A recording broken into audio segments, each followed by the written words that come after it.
Establishment of company power. The Portuguese. The Portuguese were the pioneers in finding a new alternative sea route to India. In 1498, Vasco da Gama, under the patronage of King Emmanuel, set out for India. He crossed the Cape of Good Hope and reached Calicut in India. Initially, the Portuguese controlled the trade route along the Malabar coast. Their position was consolidated by able generals like Almeida and Albuquerque, who established their trade settlements in Goa, Daman and Diu. Dutch East India Company. In 1602, the Dutch founded the Dutch East India Company. As their main interest was trade, they concentrated their attention on the Spice Islands in the Far East. They established their trading centers at Surat, Bharuch, Nagapattinam, Cochin, Masulipatanam. In 1658, they won Ceylon from the Portuguese. After intermittent wars and agreements with British, they gave up all claims to India to concentrate wholly on Indonesian islands. English East India Company.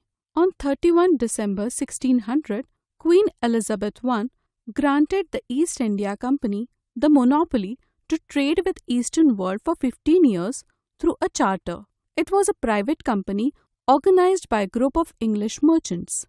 Captain Hawkins, the ambassador of King James I, got a decree from Mughal Emperor Jahangir to open a factory at Surat in 1609. But this concession was revoked under pressure from Portuguese. When British defeated Portuguese in 1612 at Surat, Jahangir granted a farman to British, allowing them to establish a permanent factory at Surat in 1613. In 1615, English ambassador Sir Thomas Raw got the permission from the Mughal emperor to open more factories at Agra, Ahmedabad and Bharuch. The English company bought the site of Madras in 1639 and also obtained permission to set up a fortified factory called Fort St. George.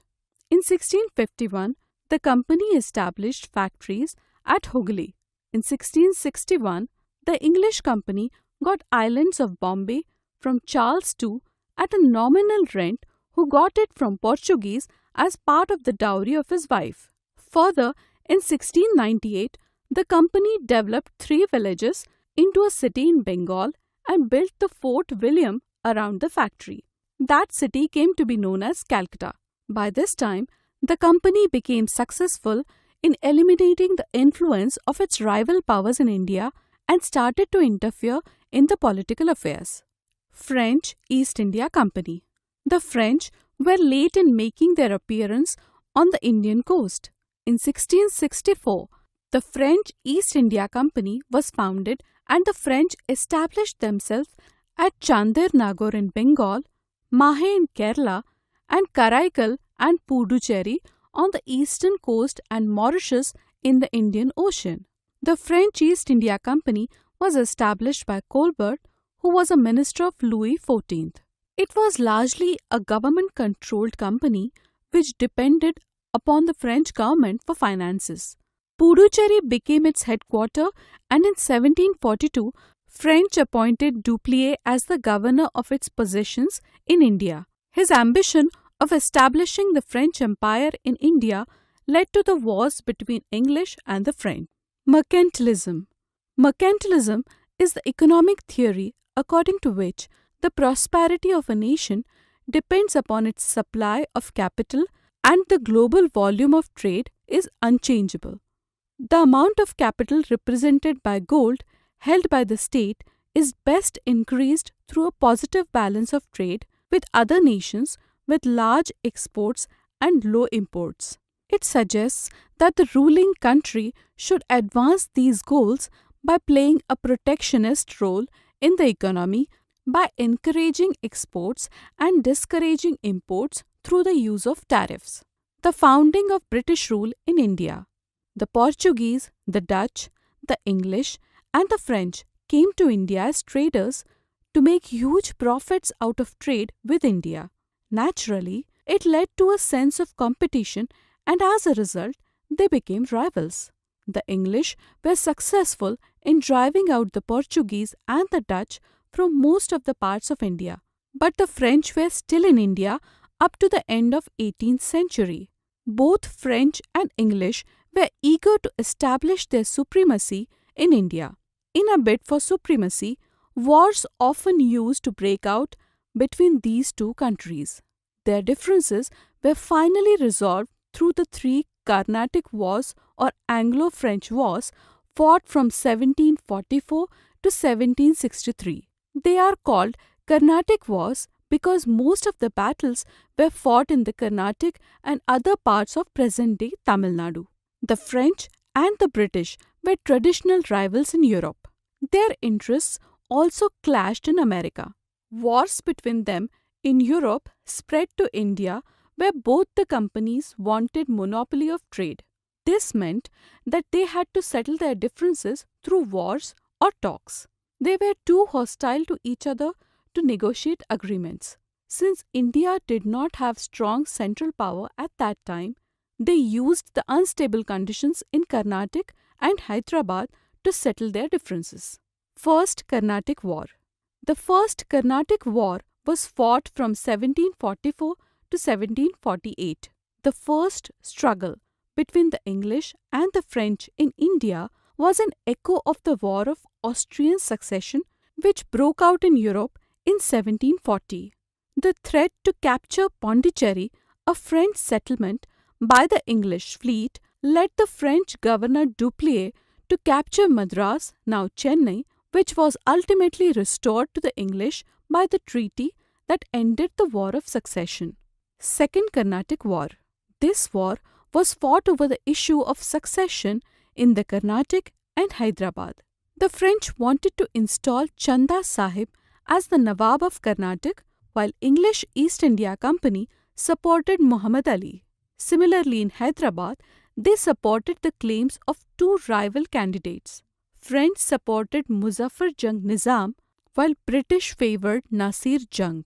Each hoped that the Nawabs they installed would grant greater economic concessions. In this war, French were defeated. Muhammad Ali was made Nawab of Carnatic. This war extended between 1748 to 1754. Later, on a peace treaty was signed between the two rival forces and Dupleix was called to France. That was perhaps the turning point in French role in Indian history. Third Carnatic War. The Third Carnatic War was an extension of 7 years of war in Europe. The peace treaty proved to be temporary. Another war broke out in 1756. The British had gained control of the rich province of Bengal after the Battle of Plassey. The French were handicapped by the shortage of funds. They were defeated in the Battle of Pondicherry in 1760. Within a year, they lost all their positions in Carnatic. After the Treaty of Paris in 1963 between France and England, the French company was given back its factories, but they were not allowed to keep troops. The French continued to trade under the protection of British. The English also realized the weaknesses of Indian rulers and their armies. They were to use these to their advantage in the coming years. The rise of British power. Taking advantage of the confusion that prevailed after the death of Aurangzeb, one of his governors, Alivardi Khan of Bengal, asserted his independence. He was diplomatic enough to maintain good terms with the English, but at the same time did not allow them to fortify their settlement. He was succeeded by his grandson Siraj-ud-Dowlah, who was suspicious of the designs of English, so he came into conflict with them. Battle of Plassey. This battle was fought between the Nawab of Bengal Siraj-ud-Dowlah and the English East India Company in 1757. The English were adding to their fortifications without Nawab's permission on the pretext of French attack. Siraj-ud-Dowlah, suspicious of their designs, ordered the English to dismantle their recent fortifications. As the English did not dismantle the fortification, Siraj-ud-Dowlah seized the English factory at Qasim Bazar. It is said that 145 English prisoners were confined to a small room for the night, and in the morning it was found that only 23 had survived. This incident was known as Black Hole Tragedy. Consequently, war started on 23rd June 1757 on the field of Plassey. Robert Clive led the company's army against Siraj-ud-Dowlah at Plassey. One of the main reasons for the defeat of Nawab was that his commander-in-chief, Mir Jafar, and a large portion of Nawab's army under him did not assist Nawab in this battle. Clive had managed to secure his support by promising to make him Nawab after crushing Siraj-ud-Dowlah. The Battle of Plassey became famous because it was the first major victory of the company in India. Siraj-ud-Dowlah was captured and killed. Clive became the governor of Bengal in 1758. Though he exercised effective control over Mir Jafar, the British were unhappy with him and replaced him with Mir Qasim. The new Nawab rewarded the company with 3 more districts and presents worth 29 lakh rupees. Soon, Mir Qasim emerged as a threat to company. He shifted his capital to Munger, improved the finances and the state of the army. What irked the British most was his bold step of abolishing taxes on internal trade for all. Now, Indian merchants were also able to enjoy concessions which only the British enjoyed so far. Battle of Buxar. This battle was fought in 1764 between Mir Qasim, the Nawab of Bengal, the Mughal Emperor, and the Nawab of Awadh on one side and the English on the other. The Allies were defeated by the company's forces at Buxar. It was one of the decisive battles of Indian history as it made company real masters of Bengal, Bihar, and Orissa. Mir Jafar was reinstated, and after his death, his son rewarded the company with cash and territory. In 1765, both Shujā-ud-Dawla, the Nawab of Awadh, and Shah Alam II, the Mughal Emperor, signed the Treaty of Allahabad with the English Viceroy Lord Clive. Under this treaty, the company got the rights to collect Diwani revenue from Bengal, Bihar, and Orissa. The Nawab of Awadh paid 30 lakh rupees to the company to retain his Nawabship. Shah Alam II got the districts of Kora and Allahabad and was also given an annual pension of 26 lakh rupees. This treaty made the company the Diwan of Bengal, Bihar, and Orissa, which meant that company directly collected its revenues. The company also had the right to nominate the Deputy Subedar. The post of Deputy Subedar was invested with the power to control the Nawab or the police and also had judicial powers. This resulted in the same person officiating as the Deputy Diwan on behalf of the company and as Deputy Subedar on behalf of the Nawab. This system of administration is known in history as dual system of administration. This dual system resulted in Nawab being saddled with responsibility without power, whereas the company had the power without responsibility. As a consequence, the people of Bengal were neglected lot with neither the company nor the Nawab working for their welfare. Expansion of British Empire. After conquering the richest province of Bengal and having eliminated all their foreign rivals, the company was now ready to acquire more territories in India. By 1818, entire subcontinent except Punjab and Sindh had been brought under its control. Part of it was ruled directly by the company and the rest by 2 princely states over whom the company had supreme control. Anglo-Mysore Wars. 4 Anglo-Mysore Wars were fought between 1766 to 1799. Led by Warren Hastings, the company fought 2 wars with the Nawab of Mysore, Hyder Ali. Though Hyder Ali had some victories, British were able to finally subdue him with the help of Nizam of Hyderabad and the neutrality of Marathas. Hyder's son Tipu, perceiving the British intentions, waged two wars against Governor-Generals Cornwallis and Wellesley. He was killed fighting heroically in 1799 at Seringapatam. His territories were divided between the British and their ally, the Nizam. The new ruler was forced to sign the subsidiary treaty. Anglo-Maratha Wars. The company fought 3 wars with Marathas to finally subjugate them. Unfortunately, the Maratha Sardars were not united and they took sides in the intense power struggle that was going on among the different factions around the Peshwa. Often, some sided with the British to fight the other. The British were finally able to strike with great energy and vigour under Lord Hastings in 1818 and managed to dethrone the Peshwa and depose him off on pension. His territories were annexed to the province of Bombay. The Maratha chiefs Holkar, Scindia, Gaikwad and Bhosle signed the subsidiary treaty. Subsidiary treaty. Lord Wellesley gave shape to a policy that subordinated Indian states to the paramount authority of East India Company. The ruler who signed the subsidiary treaty accepted the permanent stationing of British forces in his kingdom at his cost.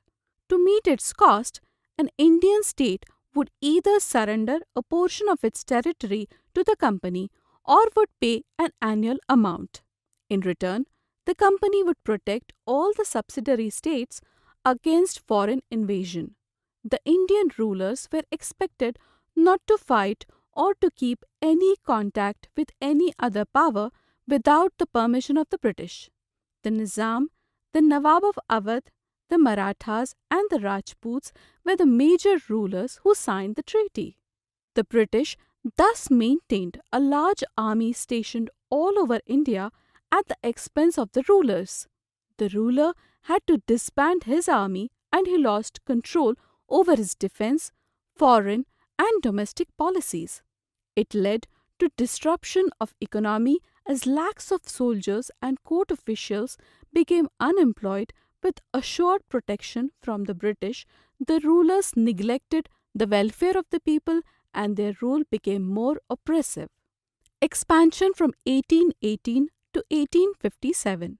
As stated earlier, by 1818, the entire subcontinent except Sindh and Punjab had been brought under British control. Sindh was a loyal subsidiary state and yet it was annexed in 1843 by an act of betrayal. The state of Punjab flourished under Ranjit Singh, who had built a large kingdom. He had kept the British at bay through diplomacy and with the help of a strong army built on European line. But after his death, his kingdom plunged into instability caused by a civil war between his wife, Rani Jindan, and the army. Using this to their advantage, the British defeated the Punjab army in 2 wars and annexed Punjab. Thus, the last independent state was absorbed into the British Empire. Lord Dalhousie and Doctrine of Lapse. Lord Dalhousie was determined to extend direct rule over as larger area as possible to facilitate a larger market for British goods. He was the Governor-General from 1848 to 1856 who devised a policy which came to be known as Doctrine of Lapse. The doctrine declared that if an Indian ruler died without a male heir, his kingdom would lapse or pass into British hands. Several states like Satara, Sambalpur, Udaipur, Nagpur and Jhansi were annexed under this policy. He also abolished the titles of rulers of Carnatic, Tanjore and Surat. He also refused to allow pension to ex-Peshwa Bajirao II's adopted son Nana Sahib. Finally, in 1856, the company also took over Awadh. The British accused the ruler Wajid Ali Shah of maladministration and misgovernance. The British declared that they were obliged by duty to take over Awadh in order to free the people from the misgovernance of the Nawab. Enraged by the humiliating way in which Nawab was deposed, the people of Awadh joined the Great Revolt that broke out in 1857. The revolt was successfully quashed by British. With this, the conquest was completed. Many areas came directly under British administration. The Indian princely states were not directly ruled but were still part of the British Empire as they were protected by it and they had no independent existence. Acts of Permanent Settlement. British policies were designed to increase the company's profit and to exploit Indian resources to their own advantage. However, it was felt that British government should control the basic policies of the company's Indian administration, which had become highly corrupt. So, through a number of acts, the control of the British government over the company was established. The Regulating Act of 1773 was the first step in this direction. The Act subjected the actions of the directors of East India Company to the supervision of British government. The government in India was to be under the Governor-General and a council of 4 members. However, the Act had certain limitations as no definite control over the company had been given to British government and also the Governor-General could be overruled by his council. To improve upon this, Pitt's India Act was passed in 1784. It gave British government supreme control over the company by establishing a new body, the Board of Control.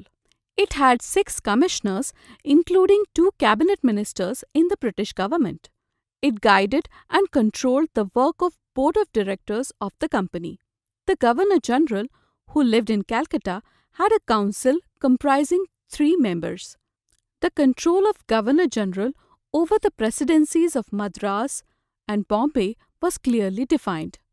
Further, the Charter Act of 1786 gave the Governor-General the right to overrule his council.